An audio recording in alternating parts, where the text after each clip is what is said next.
It's a Black History Month. Ms. Patrick? Did you give that to Mr. Williams? We passed it, so you can send it tonight.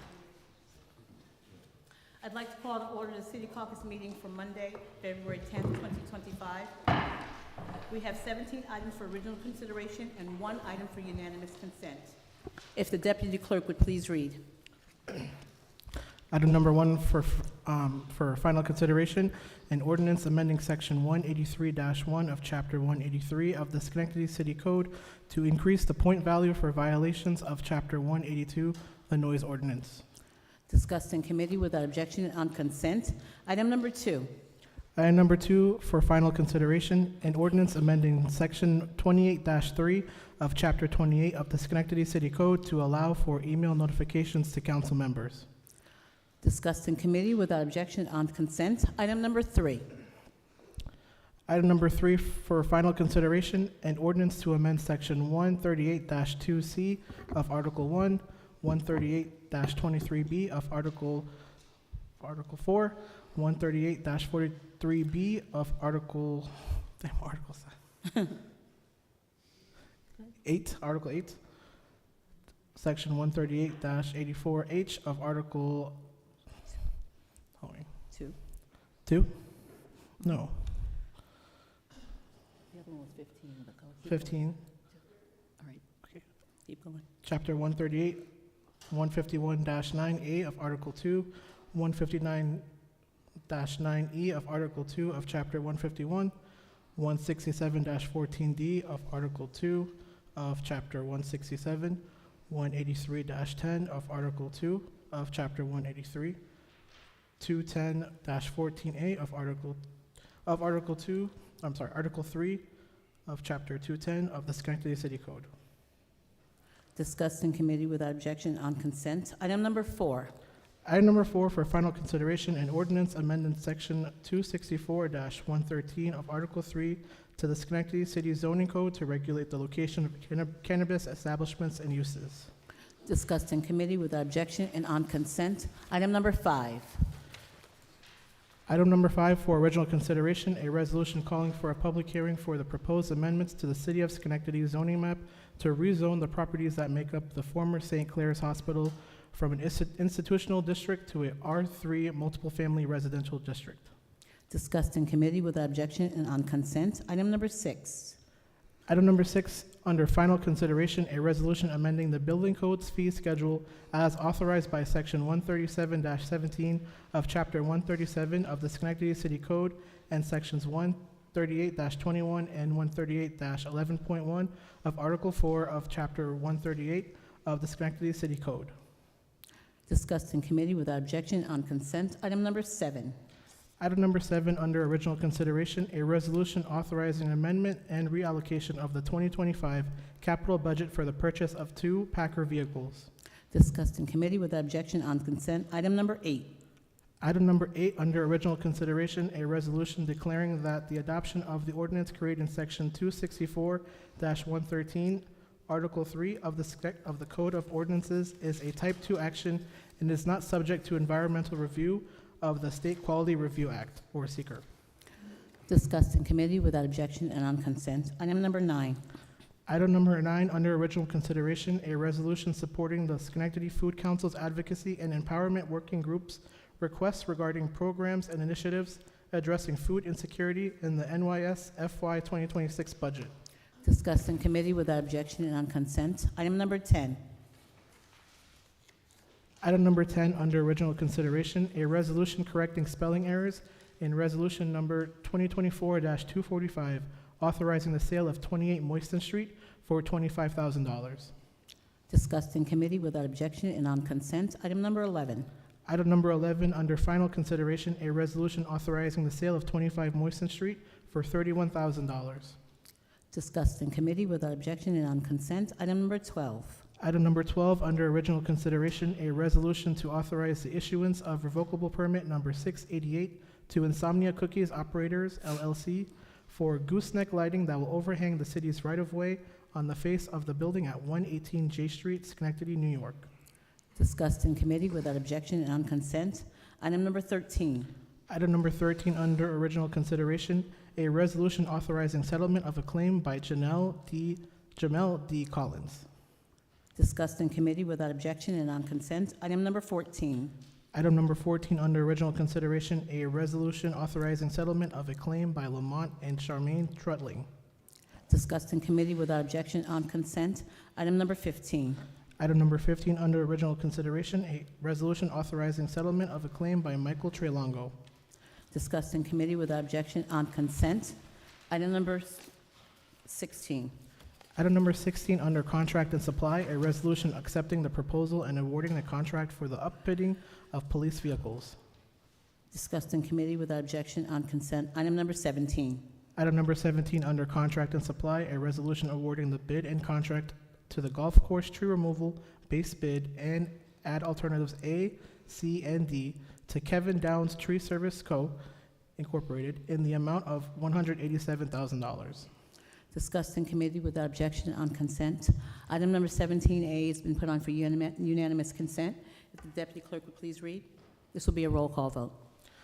Item number 17A for unanimous consent, a resolution honoring the late Leonard F. Picaro for his service to the United States and the Schenectady community.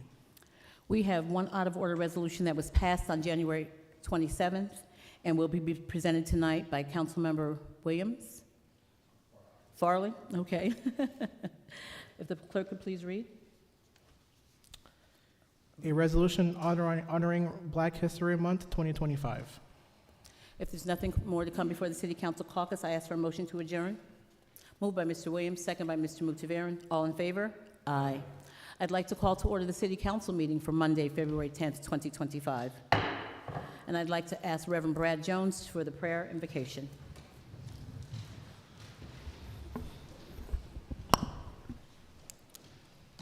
Let us pray.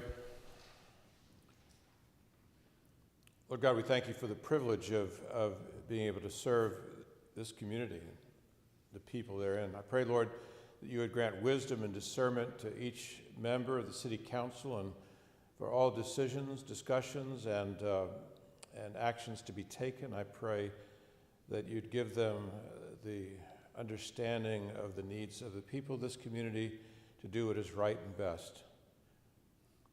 Bless them with that wisdom. Bless them with that discernment. Bless them, Lord, with unity. And I ask all this in Jesus' name. Amen. Amen. I'd like to call on Councilmember Patrick to lead us in the pledge. To the flag of the United States of America and to the republic for which it stands, one nation, under God, indivisible, with liberty and justice for all. Thank you. I'd like to ask the clerk to please complete the roll call.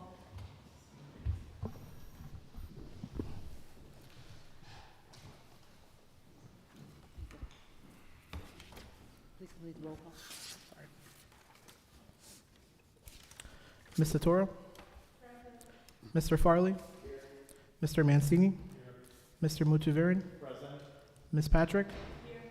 Mr. Williams? Ms. Porterfield? Here. We have one out-of-order resolution today. I'd like to call Mr. Farley.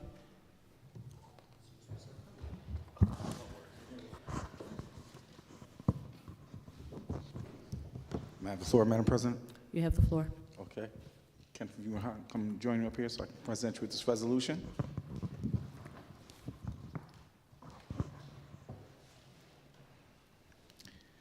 So this is a resolution recognizing Black History Month of 2025. Whereas the 2025 Black History Month theme, African Americans and Labor, focuses on the various and profound ways of work and working of all kinds, free and unfree, skilled and unskilled, vocational and voluntary, intersect with the collective experiences of Black people.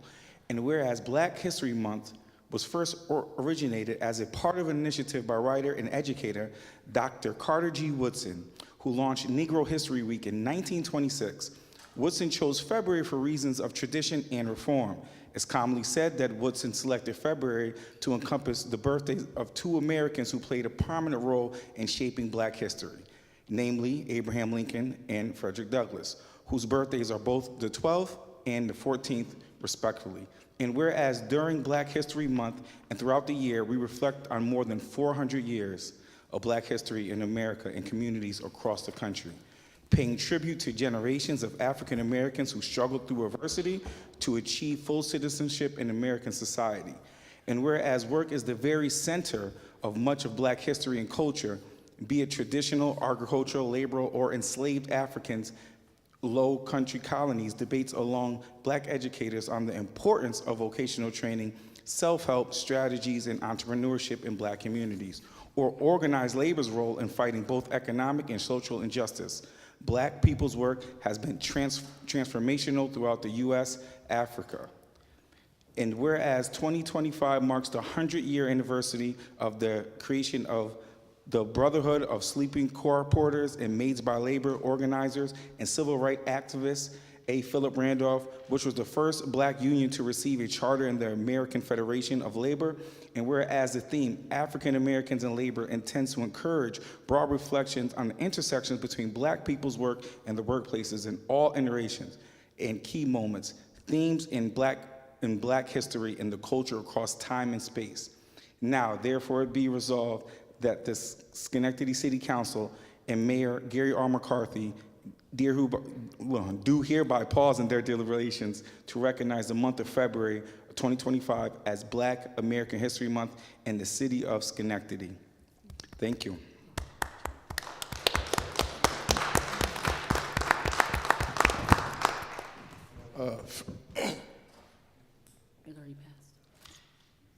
First of all, I'd like to just say thank you for Schenectady. I was brought to Schenectady by rehabilitation centers for my mom when I was 11, 12 years old. So that's how I got to Schenectady, through purpose and family and building relationships. That's what grounds me to Schenectady.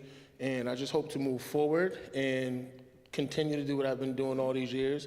But I couldn't do it without Schenectady, the people of Schenectady, and everybody that I call family in Schenectady. Thank you.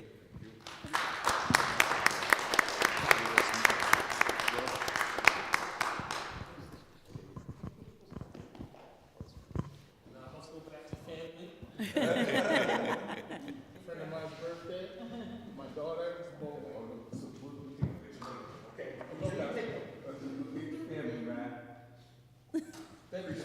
Thank you. I'd ask for approval of, Oh, did we pass it? Oh, we already passed it, okay. Creature of habit, sorry, Madam. I'd ask for the approval of the minutes for January 27th, 2025. Moved by Ms. Patrick. Second by Mr. Williams. All in favor? Aye. I'd ask the deputy clerk to please read any communications and petitions. Communications presented to the City Council for Monday, February 10th, 2025. Under official, from the mayor, a list of appointments dated February 10th, 2025.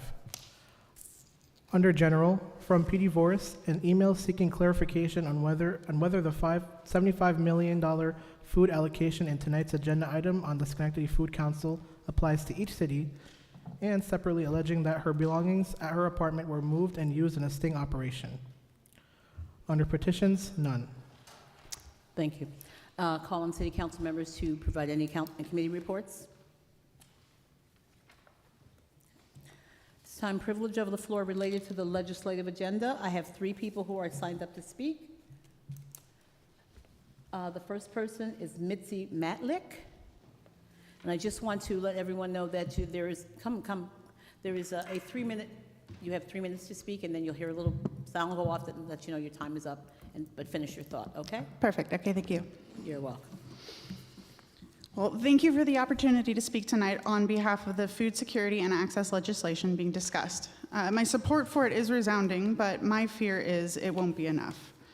My husband and I moved back up here in October to fulfill my dreams of having a farm and growing food for our community. But as we all bear witness to what is happening in Washington, the chaos unfolding, the manufactured panic, I realized as a low-income citizen and a woman, the one path to many people's dreams, including mine, is being threatened. We cannot keep up the status quo anymore, and I feel that so much more can be done and has to be done quickly. I think that I am speaking for many people when I say that the president has made it crystal clear that my demographic just doesn't matter to them anymore. I have shifted my goals now to not only provide for my family, but protect my community with my words and my actions. And I cannot sit by as the current administration delights in making us struggle to survive. I'm here today to encourage starting a dialogue with one question in mind, and that is, what more can the city of Schenectady do to combat the chaos while our executive branch is threatening our local funding for food? And is this city council going to band together to protect and bolster the local Hudson Valley farmers and beyond? Because our tax dollars are being toyed with like a pawn in a rigged game of chess. And when I saw that happening, I had reached my tipping point. Turning inward down to a local level was the only way I felt capable of making my voice heard. And support it or oppose it, the mass media attention on immigration policies exposed a deep wound that no one has had the stomach to look at, and it is proof that the Trump administration is not thinking for the future of Americans. And we cannot ignore the people who care for our food supply anymore. It's time. We are an advanced society. We're done with the status quo, and we need to make big changes. The current administration so thoroughly scared our workforce for our food into hiding that crops can rot on the ground and Americans can risk starving. We will all experience food insecurity if we do not take more local action and if you don't support more local action.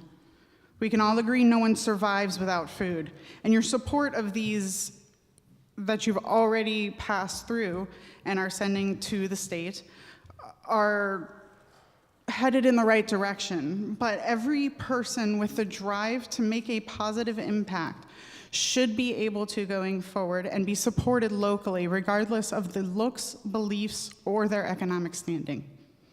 The state spends billions in government money to prop up our food supply chain, and that is currently under attack, whether we want to see it or not.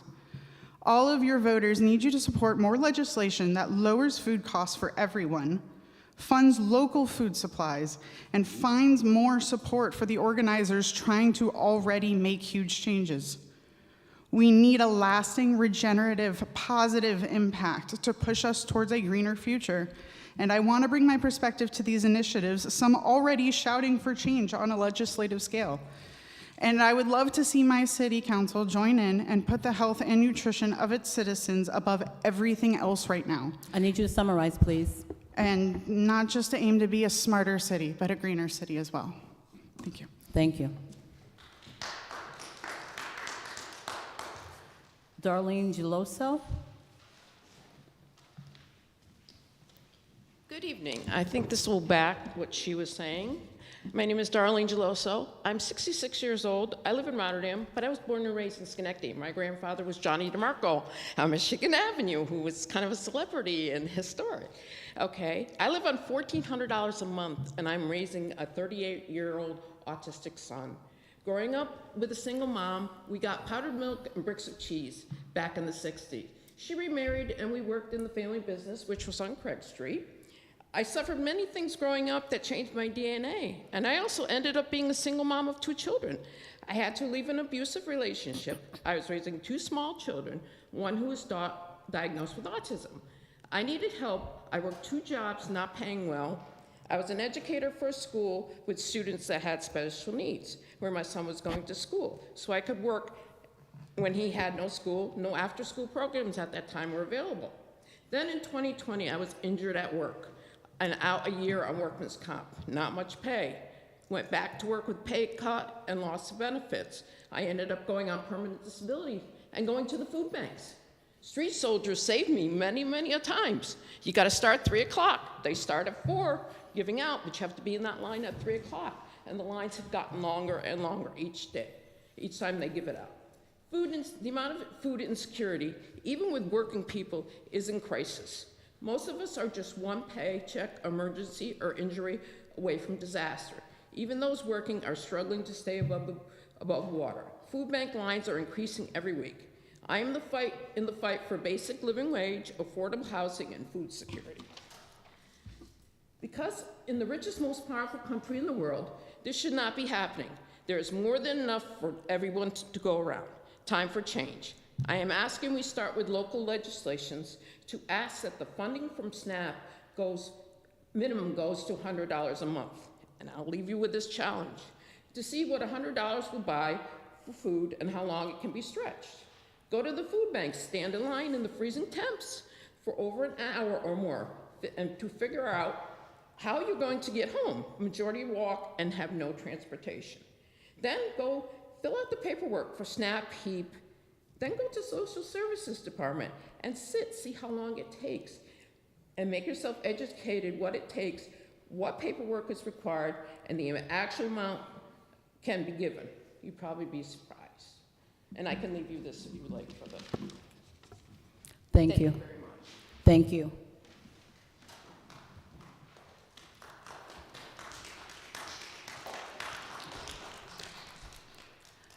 I'm going to try Payson. Am I getting that name right? Say your name for me, please. Peyton York. Peyton York. Peyton York. Go ahead. Hi, I'm Peyton York. A few years back, I was in a position where I was hungry, living out of my car, and my income was not sustainable. I, like many others, put my health aside in order to stretch my budget using empty calories. When you're hungry, you can think of groceries in terms of calories per dollar, and instead of nutritional value per the food that you're looking for.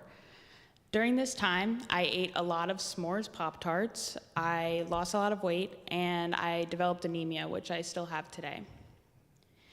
This, in addition to serving almost every Sunday at the First United Methodist Church, for the past 2.5 years, I've been serving breakfast there, but they've been doing it for a very long time.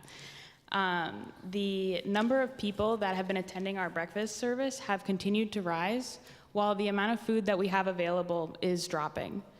Programs like the Hunger Prevention Nutrition Assistance Program, HIPNAP, and Nourish New York opens doors for us to be able to keep our program going and continue serving our community. But the current funding is not enough, and it's not sustainable. So the reason I stand here today is because we all care. In August, I graduated with the Schenectady Community Advocates Program, alongside 10 amazing people whose incredible stories have taught me how to better tell my own. I also sit on the Schenectady County Food Council Advocacy and Empowerment Working Group, where we've strategized and prioritized advocacy measures to be able to build a hunger-free Schenectady. In my day job, I also work with frontline community food providers across New York State, like food pantries and mutual aid programs. This has taught me that Schenectady is not unique in our challenges, but we are unique in our drive to make a change. I speak with you all today not as a singular voice, but as a voice that is built on the wants and needs of this community, our community. So I appeal to you all today because I know you care. A $100 SNAP minimum benefit would have allowed me to trade my s'mores Pop-Tarts for something more iron-rich like lentil or eggs. $75 million for HIPNAP and Nourish New York will allow us just down the street to buy more food and serve more people. And by passing this resolution, I know that you all are standing with us who are stretching our budgets to not only buy food for ourselves, but for our feeding programs. And by passing this resolution, it's a step towards a hunger-free Schenectady. Thank you. Thank you. I have no one else signed up to speak, so I declare the public comment on the legislative agenda closed. As for approval of the legislative consent agenda, moved by Ms. Patrick, second by Mr. Mutavaran. All those in favor? Aye. There is one item for unanimous consent, and I'll need a motion to place, for this motion to be placed on the floor for a roll call vote. Oh, okay. The first item, I just want to let everyone know, the first item is a resolution honoring the late Leonard F. Pecoro for his service to the United States and the Schenectady community. Motion made by Mr. Mutavaran, second by Mr. Farley. Is there any discussion? The clerk could please call the roll. Mr. Toro? Yes. Mr. Farley? Yes. Mr. Mancini? Yes. Mr. Muthaviran? Yes. Ms. Patrick? Yes. Mr. Williams? Yes. And Ms. Porterfield? Yes. Motion passes unanimously. Thank you. This time we'll have privilege of the floor regarding general city business. I have 2 people signed up to speak. The first person is Sarah Ibrahim.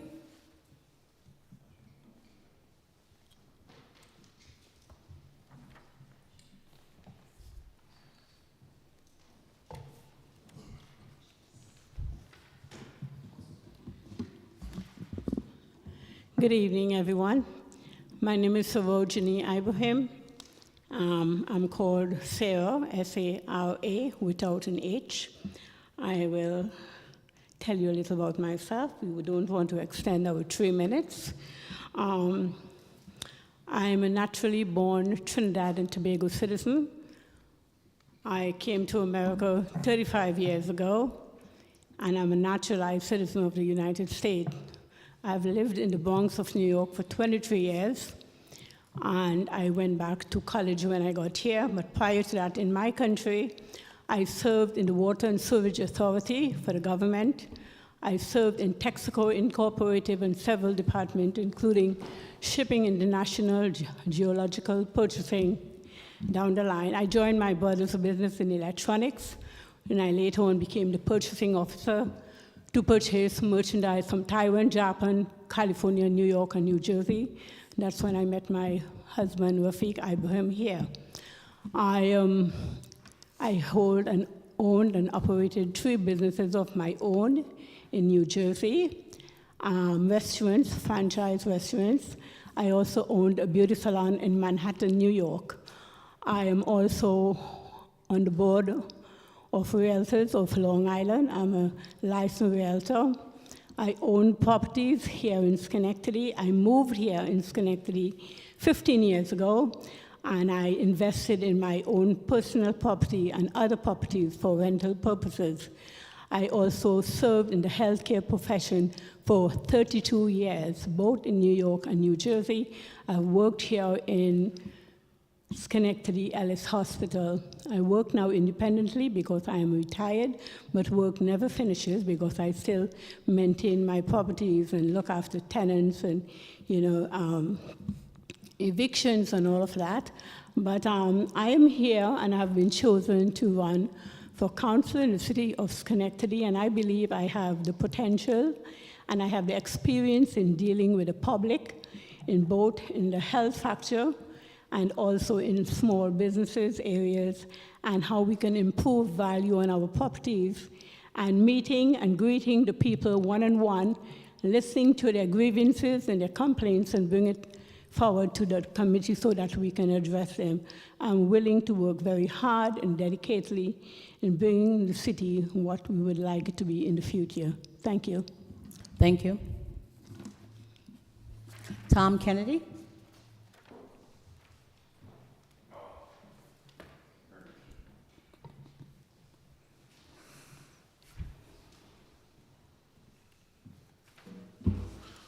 Mr. Mayor, City Council, I can take these cheaters off. This past weekend, I was in Richmond Hill, Queens. We were, both myself and the former mayor, Al Drzezinski, was invited down for a Black History Awareness event. For those who've never been to Richmond Hill in Queens, it's a great place, good food. That was a big thing for me, but for a 2.5 hour ride down there, I got a good meal. So anyway, but I listened to some really great speakers, and there was one woman, and she didn't even give her name, she just got up and wanted to speak.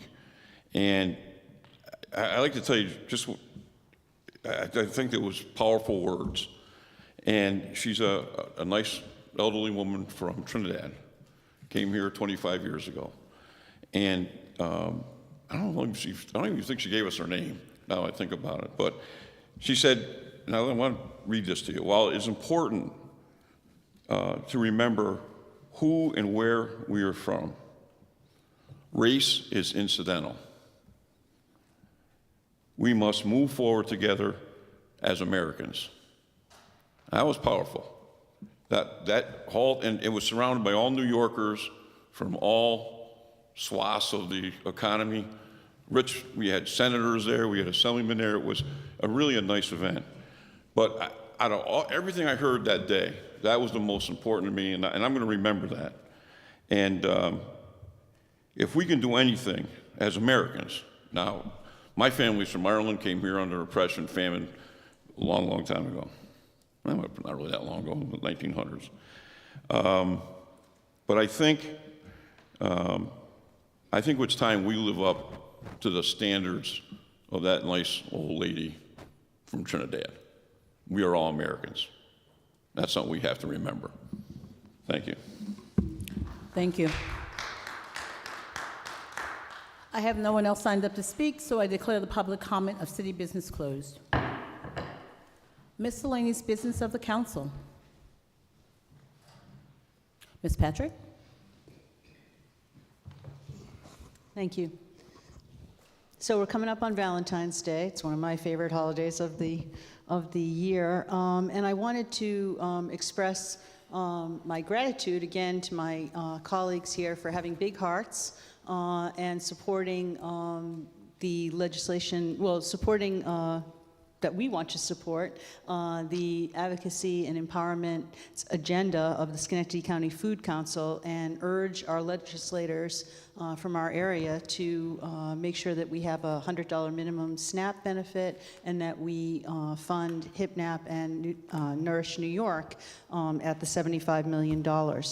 Now, I've said this before, Councilwoman DeToro, myself, we co-chair Schenectady Shares with Mike Aragoza. We also both volunteer at the Lucan Daily Bread Food Pantry.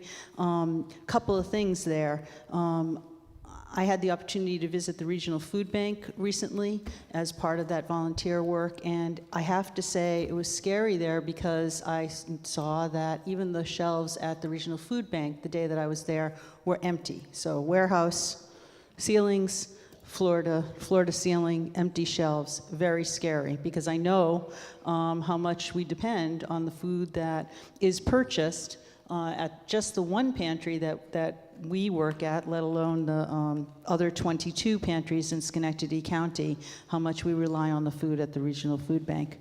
So that's one thing I just wanted to, make sure people were aware that there's an amazing, tremendous need out there. Another thing that we've noticed at our food pantry is that we've actually seen a little bit of a decrease in the last couple of weeks of people coming. We're hypothesizing, and I stress that we're just hypothesizing, that part of that is that many of the people that we see at our food pantry are immigrants. And there's fear that, they're not coming because they are afraid of what might happen if they're not staying in their homes. So I just wanted to bring that up as well.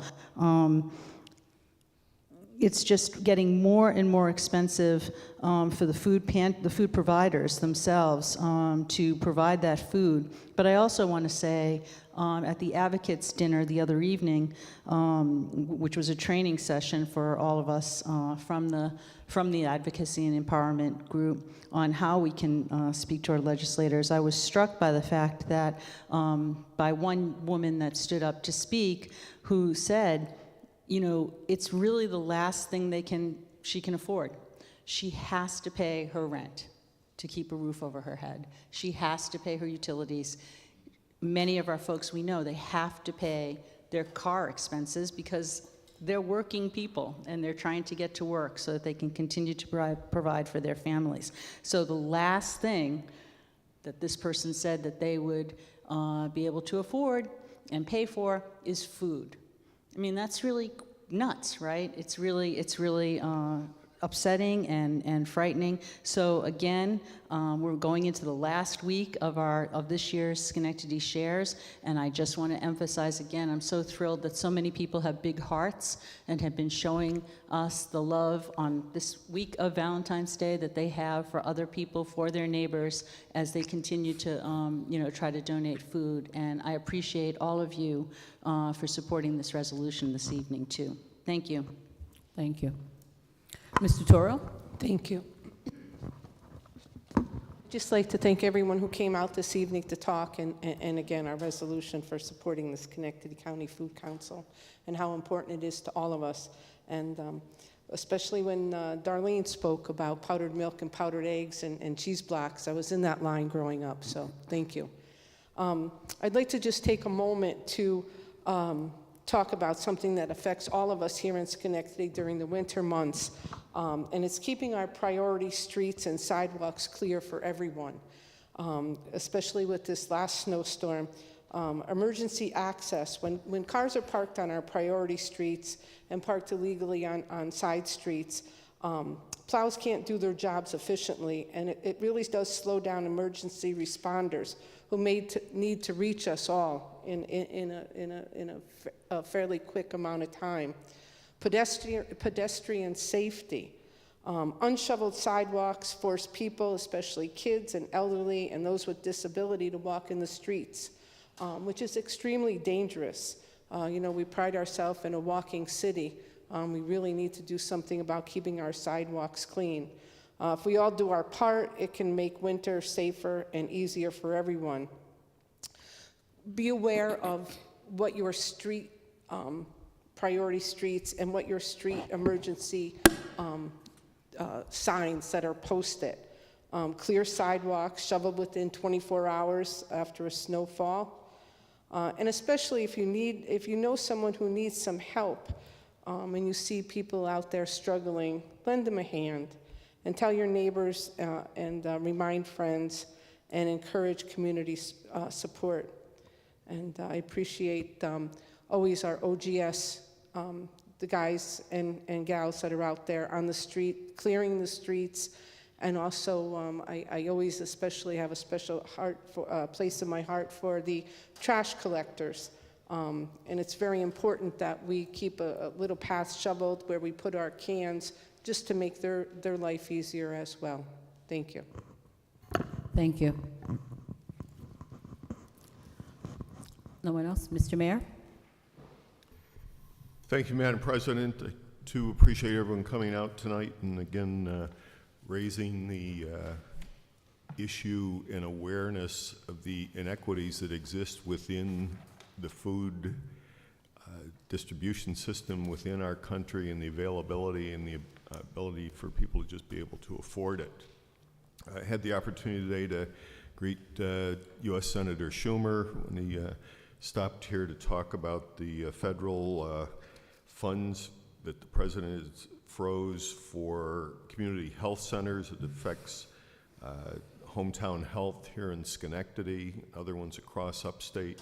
Hometown Health here in Schenectady has a client base of about 20,000 people. It's a significant organization providing high quality, broad-based care to this community. And to have these funds just frozen, it sends a message that is wrong. We don't want that. It's going to adversely affect a lot of people, and again would hope that common sense and rational thinking prevails at the federal level. Also want to follow up from Councilmember DeToro from the crew that the crews, not just one, we had a number of them out working over the weekend for this last storm. We had a few years where we really had very mild winters. We're getting back more in a traditional model. It's going to be cold, and we're probably going to get more snow, possibility of freezing rain the end of this week going into the weekend. So again, would encourage people to make sure your sidewalks are shoveled, one shovel width on each side of a fire hydrant. When you're driving, be a little bit more cautious. It does make a difference, and as I say, we're one day closer to spring. Thank you, Madam President. Thank you, Mayor. I'd also like to thank everyone for coming out this evening and expressing their concerns, and thank you for those who came to support the resolution. We will be moving that forward and sending it to the representatives to let them know that Schenectady indeed, supports the increased need for the food. And one thing I always say that I feel like in America, no one should go hungry. That's just we're supposed to be the land of plenty, and so people should not go without eating it and shouldn't have to eat s'mores when they really need, like, spinach. So thank you again all for coming out and expressing all of your concerns within the city. I do have a couple of announcements. As we know, this is Black History Month, and the Schenectady NAACP will be celebrating Black History Month and with Negro baseball. So in case you didn't know, in 1913, there were many white baseball teams in the capital region, but there was only one black professional team in the area, the Mohawk Colored Giants of Schenectady. And their home stadium was located in Island Park, which is actually now the site behind the Schenectady campus, and there was a plaque that was dedicated last year. So the event will be held at Schenectady, SUNY Schenectady, from 1 to 3 p.m. on February 22nd in Stockade Building, room 101. So everyone is invited to come. It's going to be very exciting. You'll hear some history, not only about Negro baseball, but particularly about the Mohawk Giants, which played here in Schenectady. So looking forward to folks coming out to that. Also, the Department of Development has launched Schenectady Recharge, the comprehensive plan. So the very first neighborhood meeting will be on the 25th of February at the Mount Pleasant Library, beginning at 5 o'clock. So that's open to the public. There'll be more meetings throughout neighborhoods, but that's the first neighborhood meeting. So invite people to come to hear what's been done so far, and also to give their input so that we can develop a comprehensive plan for the city of Schenectady. There's nothing further. I'd ask for a motion to adjourn.